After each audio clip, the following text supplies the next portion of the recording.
I'm looking at them right now. 1.5-point dogs against the Browns at home week 1. But if Deshaun Watson is not playing and he's suspended in that game and Jacoby Brissett is the starter for the Browns, you'd have to think that Carolina then switches over and becomes the favorite in that. Or at least it becomes a pick 'em for a while at first. There might be some value to consider Carolina, especially at plus 105 on the money line. I mean, maybe at this point, because they're not likely to be underdogs once you have Jacoby Brissett. If that's the case out there, you've just got to bank on the NFL at least doing something. We don't know what's going on with Deshaun Watson and what the suspension's even going to look Man, like at this point.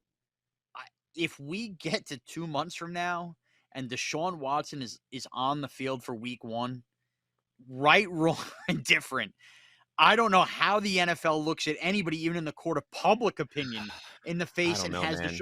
forget the length of suspension. And like you're saying, there's reports that he could get out, and that is an element to this Baker Mayfield deal because they have Jacoby Brissett backing him up. Of course, so I know definitively what happened or not. But as far as I'm concerned, public opinion's court has already taken place. If he is playing week 1, the NFL is not going to be able to live that down from the public. They're not. They're not.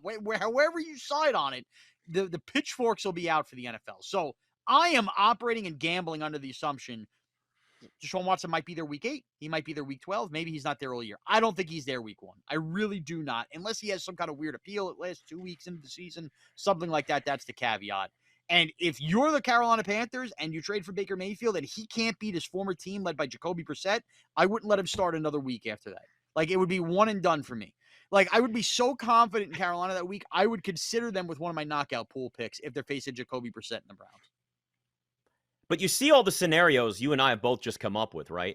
There's a million different potential ways that this game alone could go, let alone the season for Carolina. We're talking Yeah. about, well, is it Baker week 1? Is it Baker week 7? What happens week 1? Are they playing Deshaun Watson? Is it Jacoby Brissett? I mean, there's a million different unpredictable scenarios with this team and that games already just to start off the season.